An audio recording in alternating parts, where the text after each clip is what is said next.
Alors maintenant, la retenue de garantie plus en détail que ce qu'on a vu précédemment. Donc en marché public, en ce qui concerne le code de la commande publique, donc ça, le code de la commande publique dans la section 4 parle des garanties, ce sont les articles R 2191 32 à R 2191 44. Alors on va en voir quelques-uns, ceux qui nous intéressent au moins là. L'article R 2191 32 donc indique que la retenue de garantie a pour seul objet de couvrir les réserves formulées à la réception des prestations du marché et, le cas échéant, celles formulées pendant le délai de garantie lorsque les malfaçons n'étaient pas apparentes ou que leurs conséquences n'étaient pas identifiables au montant de la réception. Voilà. Donc, la retenue de garantie, elle sert à payer les petites réparations qu'il pourrait y avoir. Ce sont des petites sommes. Voilà, c'est pas des travaux importants. Et donc, c'est pour ça que le montant est comment j'allais dire, relativement faible, même si c'est toujours important pour l'entreprise, par rapport au montant total du marché. L'article R 2191-33, le montant de la retenue de garantie ne peut être supérieur à 5% du montant initial du marché, augmenté le cas échéant du montant des modifications en cours d'exécution.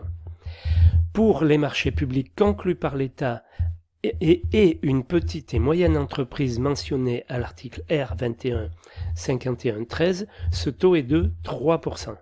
Ça veut dire que pour les marchés publics, en ce qui concerne les grosses entreprises, la retenue de garantie va être de 5% maximum, on est bien d'accord, et que si le marché est passé avec une PME, c'est 3% maximum, cette retenue de garantie. Voilà. Donc avec l'exercice, j'ai considéré 10%, c'est du marché privé, mais attention au marché public, maintenant c'est 5%, grosse entreprise 3%, voilà. Donc, qu'est-ce que le montant initial du marché? Parce que ça c'est important, on parle ici de montant initial du marché et on peut toujours se poser la question, est-ce que c'est le montant hors taxe ou toute taxe? Donc là c'est très clair. Le montant initial du marché. Donc lorsqu'il s'agit du marché, c'est la notion de montant qu'il convient d'utiliser. On ne va pas parler de paiement ou de je ne sais quoi, de tarif. Pour un marché, c'est un montant.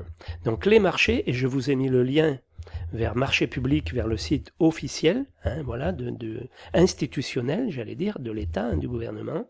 Les marchés autres que ceux à commande ou de clientèle comportent un montant initial qui correspond à l'évaluation de la dépense établie aux conditions économiques initiales à partir des prix toutes taxes comprises du marché. En citant les sources, circulaire du 5 octobre 1987 relative à la détermination des prix initiaux et des prix de règlement dans les marchés publics, et on vous donne la norme, elle est passée au journal officiel du 24 octobre 1987. Donc lorsqu'on parle de 5%, c'est 5% du montant TTC du marché. Ça, c'est le dernier code de la commande publique. Attention, parce qu'avant, on ne fonctionnait pas comme ça. Donc c'est la raison pour laquelle vous verrez que dans l'exercice, je vous indique les deux façons de faire. L'ancienne façon, parce qu'encore on la pratique en entreprise, et vous pouvez la retrouver également pour le passage du titre. Et je vous fais faire aussi un exercice avec cette nouvelle façon, on va dire celle qui est officielle à partir de maintenant, en marché public. Voilà, 5%, 3% du montant, toute taxe comprise, que ce soit clair.